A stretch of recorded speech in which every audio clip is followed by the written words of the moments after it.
tradisi banget ya dari mulai berpakaiannya, dari mulai bahasanya mereka tuh benar-benar bisa menjadi sebuah identitas karena memang kan bahasa Betawi itu macam-macam, logatnya, terus apa mimiknya, gayanya itu. Lenong juga terbagi kan, ada topeng Blantek, ada lenong preman, lenong denes. Tapi bukan berarti hanya untuk orang Betawi aja sih. Yang terpenting memang yang namanya hiburan rakyat kan dia terus beradaptasi kan. Yang pertama ini adalah grup Saksageo. Lenong itu kan bukan hanya logat yang menjadi ciri khas. Dan juga musik pengiringnya juga belum jadi ciri khas yang sangat kuat. Mereka atau kita? Yang terpenting dari lenong itu kan adalah kekuatan improvisasinya. Jadi beda dengan teater kan. Misalnya kita punya tema cerita si Pitung lah ya, Jawara. Di dalam sebuah tim lenong tuh hanya ada benang merahnya aja gitu. Lakonnya siapa, peran ini siapa, terus arah ceritanya kemana, endingnya kemana. Cuman secara alur cerita, mereka punya kekuatan improv tersendiri dari masing-masing pemain. Dan tidak keluar dari benang merah cerita tersebut. Lu jadi orang jangan suka ngadi-ngadi ya. Ngadi-ngadi apaan sih? Elah Tia, ngomong ngadi-ngadi maksudnya apaan? Hah? Lo gak tahu? Ngadi itu nama babe gue tahu? Ini nih, tipe orang yang norak. Ciri khas lenong seperti itu, ada tektoknya. Jadi bersautan kan antara penonton dengan si pemain di atas panggung. Walaupun memang penontonnya nggak aktif, justru kalau ditunjukkan lenong malah diciptakan pemain lenongnya itu ada di tengah penonton sendiri, itu sendiri gitu. Karena memang setiap adegan lenong di atas panggung tuh paling 2-3 orang, 4 orang gitu kan. Nah buat mengarahkan alur cerita biasanya itu si orang yang megang benang merah itu biasanya ada di tengah penonton agar alur ceritanya tidak kabur dari benang merah yang mereka maksud gitu. Itulah diciptakan tektok-tektok itu sebagai batasan juga. Oh batasan ini lakon ini ganti ini gitu. Sampai bokirnya itu tektok pantunnya sama orang yang di luar itu yang bilang dalang itu. Misalnya si Eneng yang di bawah panggung si Atep. Oh si Eneng yang cakep. Itu jadi dia memang buat tektok pantun juga. Karena ada beberapa hal di dalam adegan itu yang nggak dikuasai oleh pemain lain juga gitu. Misalnya kayak bokir masuk kayak tudung dari bambu. Yang di luar tuh yang ngaku dalang tuh kok tudung dari bambu. Kalau lo tamu duduk dong di bangku. Itu memang dia punya peran penting di dalam sebuah alur cerita lenong tersebut gitu. Karena kalau si pemeran utama seperti kayak bokir pun juga akan mati, dia nggak bisa mengimprov secara luas karena di sini backupnya ada di luar, ada di bawah panggung itu. Ya misalnya seperti, wah ini udah cukup nih lakonnya kurang keren nih, coba deh diganti dengan yang tadi ngibing itu. Nandak. Jadi gini, memang ada dia juga bisa mancing si penonton juga ikut bersuara orang tersebut ya, karena memang biasanya orang tersebut yang sangat memahami alur cerita, arah ceritanya kemana dan lain-lain dan dia sangat sejiwa dengan peran utama di atas panggung itu. Seperti suka ditaruh pok nori di bawah apa gitu. Itu memang memang kekuatan improvisasi ini kan namanya kekuatan improvisasi ya. Orang tuh kan suka berubah emosional pada saat dia di panggung kan. Kadang-kadang dia ada pikiran jadi nggak lucu atau dia lupa atau dia harusnya begini jadi begini. Nah itu. Nah inilah si dalang ini yang jagain agar tetap hidup di atas panggung mereka ini gitu. Tapi yang namanya kesenian ya terus dimodifikasi kan. Iya. Tapi kalau dari mulai awal lenong preman yang pertama kali dibuat oleh Haji Bokir dulu nggak pernah kayak gitu, udah pasti kayak gitu dia. Untuk tektok pantunnya untuk bagaimana merubah alur cerita arahnya kemana itu memang sangat berperan penting si lenong dalangnya itu. Penontonnya ikut bersuara, bagaimana biar lucu mereka dibikin ketawa, buat gitu. Tetap memang itulah hiburan rakyat yang asli kayak gitu. Seperti karakternya orang Betawi, kalau orang Betawi ngumpul 3 orang, seriusnya sedikit, bercandanya banyak. Tapi bercandanya itu sebenarnya dari bercanda itulah pesan moral yang paling kuatnya. Kita masih tetap sih menjaga beberapa hal ya, termasuk nada suara musik, nada musiknya ya di situ. Walaupun pakai biola atau apa. Ini kan hanya mempermudah aja sih sehingga harus pakai gamelan, harus pakai gambang kromong, harus pakai teayan. Nah, ini kan juga menjadi hambatan takutnya. Tapi kan kita dengan perkembangan zaman sekarang kita bisa mengadaptasi dengan alat musik yang lain. Yang kedua juga alur cerita. Masa sih masih cerita alur cerita yang kuno-kuno gitu aja gitu loh. Ya sesuai dengan kaum milenial atau perkembangan zaman sekarang kenapa kita nggak angkat topik itu gitu. Semua sama ya kesenian lain ya. Tinggal bagaimana ya kita memodifikasi aja sebenarnya. Yang terpenting pesan moral dan kekuatan alur cerita itu bisa menceritakan sesuatu dan dimengerti oleh penonton. Ya tapi tetap aja kita kembali lagi bagaimana Lenong itu bisa bikin orang ketawa kan gitu. Biasanya sih kan ada dua hal ya cara penyampaian di ending tuh. Ada yang misalnya nanti ditutup dengan dalam sebuah alur cerita akhirnya di situ peran di panggung tersebut terakhir ada orang yang bijak. Misalnya diperankan sebagai Pak RT atau Pak RW, Pak Lurah gitu. Yang pada akhirnya dia menjelaskan nih, tuh makanya tentang kejadian-kejadian apa yang tadi ada di alur cerita tersebut. Yang kedua ada juga narasi misalnya disampaikan oleh ketuanya atau di dalam satu peserta Lenong tersebut yang menyampaikan narasi narasi di akhir itu bahwa dia menjelaskan alur cerita begini dari awal sampai akhir ini seperti apa. Terus ada pesan buat penonton sehingga kita jadi manusia yang baik atau apalah gitu, pesan-pesan moral kayak gitu sih. Kita tidak stuck lah gitu dalam sebuah pola lama ya kan, Lenong harus begini, pakemnya harus begini gitu. Yang membuat akhirnya senian rakyat itu tidak berkembang. Seperti tadi, apakah Lenong itu hanya bisa dimainkan oleh orang Betawi? Berarti kan yang nonton orang Betawi. Kalau bagi saya anak Betawi saya bilang itu suatu hal misi yang gagal gitu. Kalau sebuah pertunjukan atau sebuah peran yang dilakukan orang Betawi tapi hanya disukai oleh orang Betawi, harusnya kan kekuatan dari si pemain, kekuatan dari si alur cerita dan mengikuti perkembangan zaman, saya pikir memang sudah seharusnya Lenong Betawi bisa dikenal lagi bukan hanya orang Betawi, masyarakat Jakarta, masyarakat Indonesia itu yang terpenting.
Ketemu sekarang kita.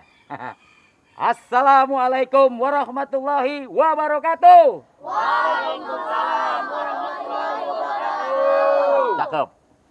Jadi jawab salam emang mesti semangat. Nasi ulam anget-anget makannya pagi di pinggir sumur.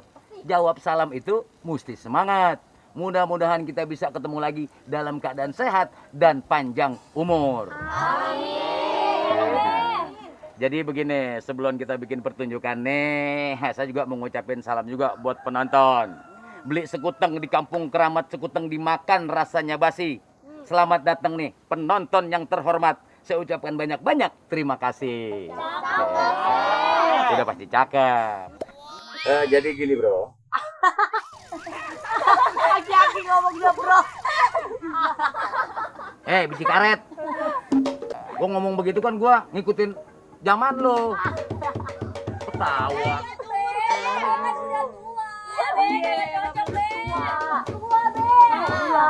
Biar gua tua kan gua bergaulnya sama lo. Ayo. Gua mesti bisa ngimbang. Lah iya dong, gua mesti bisa ngimbangin lu pada.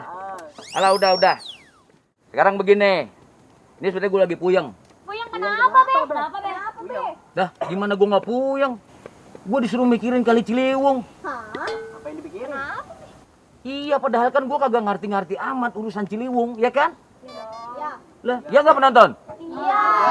Lah, iyalah. Ciliwung itu udah ada yang ngurusin. Siapa, Be? Lah, itu yang namanya PPSU. Ngerti lu PPSU? Kagak. Kagak. Be. Lu?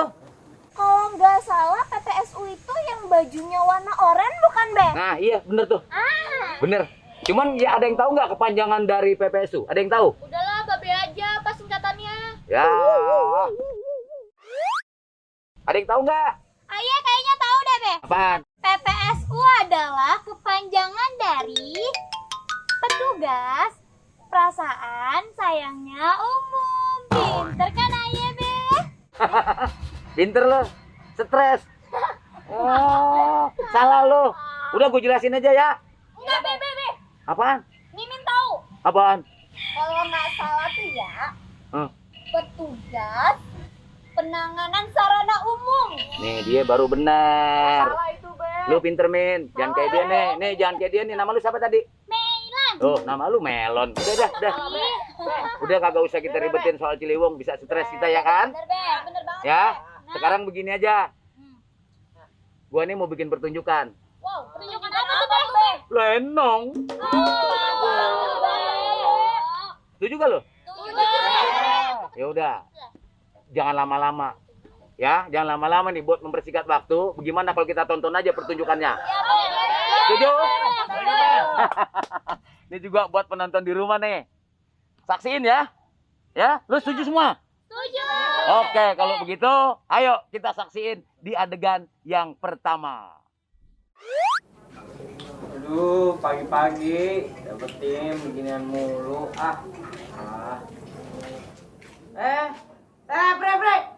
Bre, bantuin gua, Bre. Bisa mati nih gua, Bre. Sopre. Pelan. Mat! Apaan sih lu, Lu berisik mulu dari tadi lu. Lu tahu kagak? Gue ini mau bikin TikTok nih, Mat. Kalau misalkan lu berisik kayak gitu, ayo jadi kagak konsen. Bagaimana sih? Lu bawel lu, Bawel lu. Lagian juga gua berisik pakai mulut gua. Emang gua minjem mulut lu. Lah? Ribet lu. Ribet lagi lu. Lu nya berisik bagaimana sih? Kenapa lu gak suka? Gak suka gue sini lu gelut sama gue lu. Berdiri lu, Mat, berdiri. Berdiri lu sini gelut sama gue lu. Banjir! Ya Allah, banjir!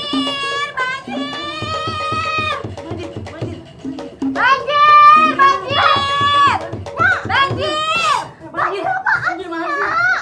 Aduh. Nggak dimana sih manjir? Lu yang kebanjiran.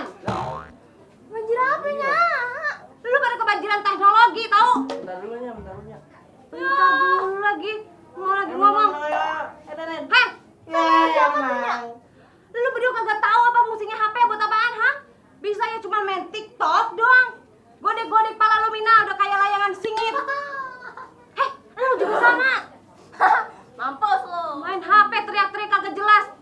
Kayak kagak waras lu ya berdua. Bukannya bantuin gua ngemping. Babe lu no lagi mau tidur. Ntar kalau babe lu bangun aja lu tau rasa lu berdua. Hah?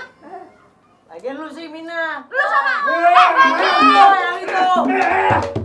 Aduh, ini mah. Hah? Ngapa sih lo? Baru juga gue mau tidur. Ada yang urusannya. Ngapa sih? Banjir, Bang. Banjir apaan? Abang matanya kemana sih, Bang? Kagak dipakai apa? Maksud lo apaan? Ono anak udah pada keanyut, Bang. Makanya apaan sih nya? Bukan pada bantuin gua ngemping, malah kayak orang kesurupan. Bukannya lo kayak orang kesurupan. Ih, Teriak pagi-pagi. Banjir, banjir. Banjir apaan emangnya? banjir teknologi, Bang. Hah? Maksud lo? Nya, jangan suka nyalain teknologinya. Betul tuh, Nya. Zaman itu kan semakin maju ya, Nya, Iya. berkembang terus, Nya. Kagak bisa kita hindari loh, Nya. Heh, gua mah bukan nyalain teknologi. Lah. Lu pada kagak sadar apa lu pada kesurupan, ha? Gua mah cuma ngingetin. Ngingetin apaan sih lo? Hah? Ngingetin lu pada lah. Lah iya apa? Yang kagak siap ngadepin perkembangan teknologi. tunggu dulunya. Kagak siap nih, bagaimana tuh? Iya. Ih kagak paham fungsinya teknologi apaan, makanya pada keanyut. Ah, fungsinya apaan? Nih ya, HP dibikin buat apaan coba? Ah, ya itu buat Facebook. Kalau Mina ya, Mina sih buat TikTok kan ya. Malu. Buat main gamenya. Habis itu ngapain lagi? abis itu kita kagak ngapa-ngapain lagi nya. Yang penting kan hati happy. Itu dia maksud gua. Lu pada kagak siap ngadepin perkembangan teknologi. Baru juga HP doang kagak paham fungsi. Gimana ntar ada mobil terbang? Hah? Make doang bisa, paham fungsi mah kagak. Lu dari tadi fungsi. Emang lu paham? Dia aja kagak tamat lu. Paham aja mah bang. Lah iya kalau lu paham apaan fungsinya? Nih fungsi HP satu, buat yang namanya komunikasi. Kedua, buat yang nyari informasi. Nyari informasi. Yang ketiga, buat yang namanya promosi. Gitu bang. Cuman gitu doang? Ada lagi. Apaan? Buat melek perkembangan zaman. Biar kagak norak kayak abang. Biar bisa ngimbangin bang. Nimbangin apaan sih maksud lu? Elah, apa dah? Ngomong dah sana, sama Kali Ciliwung. Ah, gua suruh ngomong sama Kali Ciliwung. Ada-ada aja lu. Hubungannya apaan? Aduh, bodoh amat bang. Ayo mau ngirim paket dulu ya. Hah? Lu mau ngirim apaan? Paket emping. Lu mau kirim kemana? Eropa. Lah, ilah Allah, makhluk. Aduhnya, ayo ikutnya. Bye, ayo ke Eropa. Bener-bener dah, gua punya anak. Patah gua ngomong 3 patah dia menjawab. Kol pokol, prak keprak, perang kemplang, kol sangkul. Begitu kalau berlatih men. Gimana rasanya? Itu baru saja beberapa gerakan. Seru banget, Cang.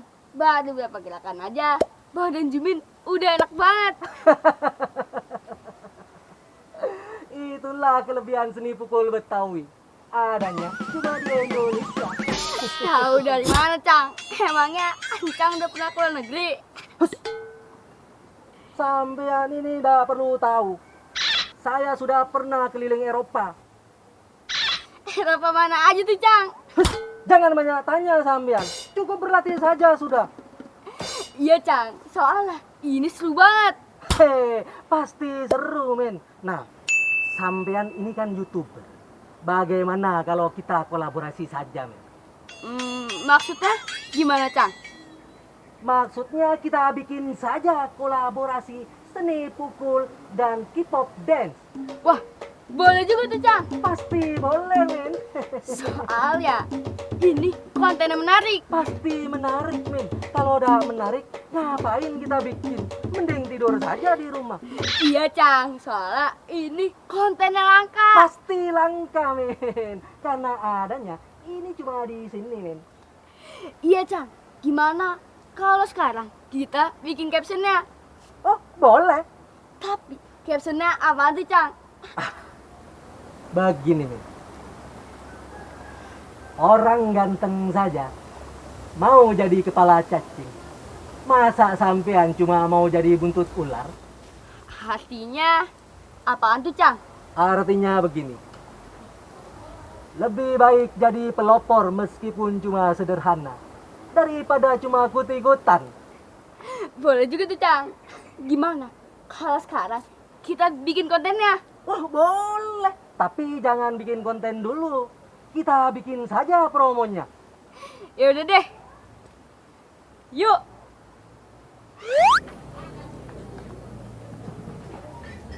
Ini saatnya kita tunjukin bahwa orang asli nggak bisa dianggap remeh. Bener Tia? Kita harus tunjukin ke mereka siapa yang asli di sini. Mereka atau kita? Bener banget. Nih ya, nyokap bokap kita lahirnya kan di sini. nyokap lahir di Purworejo, mereka kagak tahu kalau nyokap bokapnya itu lahir di Jakarta. Walaupun nenek moyang kita bukan asli Jakarta, tapi yang penting nyokap bokap kita lahir di sini. Loh. Dulu. Berarti engkong lo nggak lahir di sini dong? Enggak tuh. Kok sama? Sama gimana? Sama. Engkong gue juga nggak lahir di sini. Dia lahirnya di Riau. Oh, kalau engkong gue sih dari Sulawesi. Apa? Sulawesi. Terus. Kita ini orang asli apa bukan? Ya asli lah. Kan yang penting nyokap bokap kita lahir di Jakarta. Bener banget. Mereka kan nggak tahu ini. Berarti kita sama dong. Hah? Sama? Sama gimana? Kakek kita itu kan lahirnya di Jakarta. Nah, iya, bener banget. Nih ya. Walaupun nyokap gue ini lahir di Jogja, terus bokap gue ini lahir di Surabaya. Tapi nih ya, bokapnya nyokap gue itu lahir di Jakarta. Bener banget. Bokap gue kan dari Jambi, nyokap gue dari Padang. Tapi bokapnya nyokap gue ini dari Jakarta. Itu berarti kakek kita lahirnya di Jakarta. Mereka harus tahu. Mereka nggak boleh tahu kalau kakek kita ini bukan asli Jakarta. Tunggu dulu deh. Kenapa? Gimana cara maduin gerakannya? Ih, gue juga nggak tahu. Terus gimana kita bisa menang dong? Kita bisa kalah.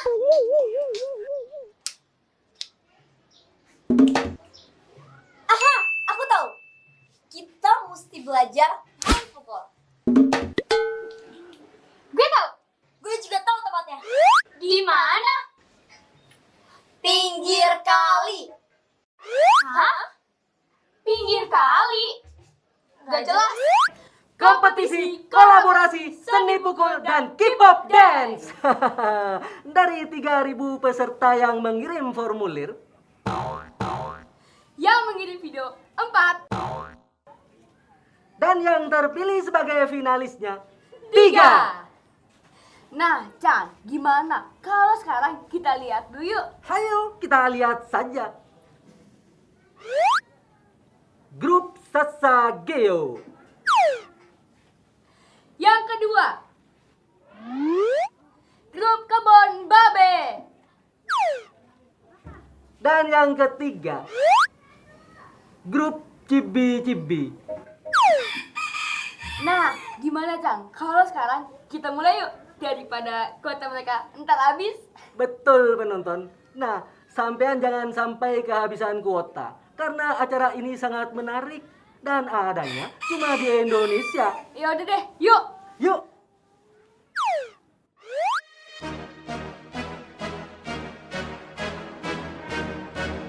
Blackpink in your area.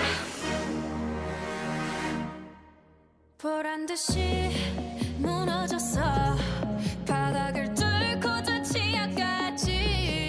엊그처럼 잡겠다고 저 높이 두 손을 뻗어봐도 다시 캄캄한 이곳에 light up the sky. 네 두 눈을 보며 I kiss you bye. 실컷 비웃어라 꼴좋으니까 이젠 너희 하나 둘 셋.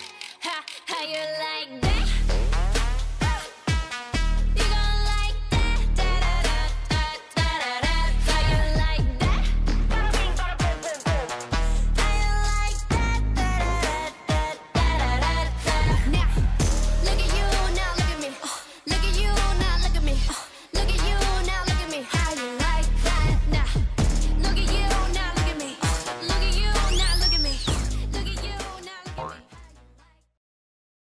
Ya udah deh Cang, daripada entar kita bingung, mendingan kita selain aja sama penonton. Betul. Guys, jangan bingung ya kalau nggak ada pemenangnya. Betul. Nah, para penonton, sampean saja yang menilai karena kami cuma sebagai penyelenggara. Ya udah Cang, bye. Mimin mau nanya dong. Tanya apaan? Itu nggak ketahuan menang kalahnya siapa? Iya, Be. Ada yang menang gitu, Be. Ih, Mbak Be. Iya. Nggak usah lah ya, Be ya. Nggak usah dikasih tahu yang menang siapa ya. Iya, apa aja lomba. Kasih tahu yang namanya lomba itu harus ada menang kalahnya. Nggak usah ada yang menang, nggak usah ada yang kalah juga gitu. Kenapa sih? Udah, lu jangan kiri ngomong, kanan ngomong, lama-lama leher gua otek. Udah nggak usah ngomong-ngomong pakai masalah siapa yang menang, siapa yang kalah. Di sini nggak ada yang menang, nggak ada yang kalah. Lah iya dong. Yang penting kita silaturahmi. Betul nggak? Betul. Ambil galah, petik markisa. Markisa tumbuh di pinggir jalan. Menang kalah itu kan biasa. Yang penting kita selalu jaga persatuan. Lu kan tahu nih, kita sama-sama orang Jakarta. Enggak, Be. Saya dari Jogja. Enggak. Saya dari Jakarta kok, Be. Kalau saya dari Jambi, Be. Loh, saya dari Palembang, Be. Saya dari Manado, Be. Enggak, Jogja, Jambi, Be. Di Jakarta enggak Stop. Jakarta, saya dari Jakarta. Stop. Gua kata stop, ngerti nggak pada lo? Apaan sih? Lu dari Jogja, lu dari Padang, lu dari Jambi. Ada yang dari Manado. Itu nggak penting. Ya. Pokoknya mau dari mana aja itu nggak penting. Ya. Naik sepeda dari Kampung Duku, muter-muter sampai ke Setu. Biar kata kita beda suku, kita mesti bersatu. Babe nih ya, dari tadi tuh pantunnya cakep-cakep bener dah. Dah, gua mau dilawan. Itu biar lu pada paham, ya. Jadi nggak ada yang namanya beda-beda suku. Bineka Tunggal Ika. Walaupun berbeda-beda, kita tetap satu. Ya mangkut-mangkut aja ke burung pelatuk. Kalau kita nggak bersatu nih ya, lidi aja satu kalau dipotek itu patah. Tapi kalau disatuin jadi sapu, itu namanya otak rembes, bersyukur, Apa dong, Be? bersatu. Lah sapu disatuin bersyukur, mana ada? Emang dia dari tadi nih si melon. Udah ya. Jadi yang enak begini. Rasanya enak makan somai. Ya, tukang somainya naik sepeda. Yang paling enak tuh kita damai. Karena damai itu rasanya indah. Lu setuju kan kalau kita damai? Ya iya, kita mesti cinta damai. Ya kan? Udah. Sekarang nggak ada perbedaan. Mau gimana juga kita mesti bersatu. Nah, sekarang gini aja.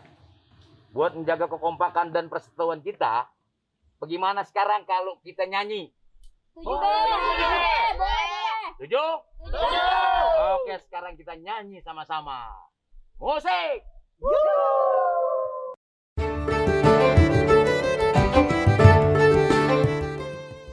Dia sih belum terlalu kenal dalam sama yang namanya Lenong. Karena pas waktu itu dia cuma iseng-iseng aja ngikut gitu, dan taunya Lenong itu enak. Terus selama makin kesini dia suka sama Lenong. Aku tahu Lenong, tapi belum benar-benar masuk ke dalam Lenongnya, belum banyak belajar tentang Lenongnya. Lebih sering ke film-film, sinetron gitu, maksudnya diajarinya gitu. Tapi untuk masuk ke jerumus Lenongnya itu enggak gitu loh.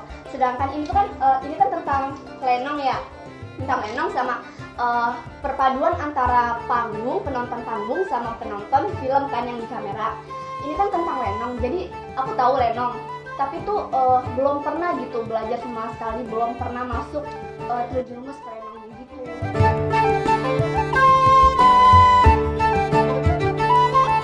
Prosesnya kayaknya cukup lama juga. Panjang ini.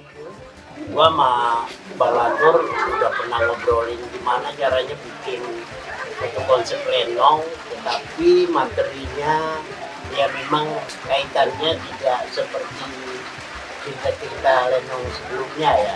Ya ini kan lebih kepada kekinian. Yang menarik pertama alur ceritanya, terus kekocakan pemainnya juga, kekompakan. Yang menarik banyak banget sih. Kalau menurut dia tuh yang paling menarik yang antara gabungan K-pop sama silat itu bener-bener menarik banget. Karena kita bikin koreografinya tuh ya pokoknya imajinasi kita keluar. Digabung sama silat, buat koreo digabung sama silat sempat kaget gitu loh, lumayan kaget karena buat koreo itu nggak gampang gitu loh, nggak gampang. Aduh, aku langsung mikir apa ya koreonya gimana ya, terus silatnya gimana ya, kan emang udah pernah diajarin juga sebelumnya. Oh silatnya gerakannya itu, nah bingung kan. Aku tuh ngeliat videonya, belum dihafalin juga sih, belum dihafalin terus dilihat kan videonya. Kira-kira silatnya enaknya dimasukin di bagian yang mana ya? Itu kan gabungan antara dance, K-pop sama silat. Jadi bingung nih gimana nih gabungin kedua itu, gabungin di antara kedua itu tuh kayak nempatinnya gimana, posisinya gimana gitu. Nah habis itu Kadian ngomong nih, coba deh kita kayak gini gitu.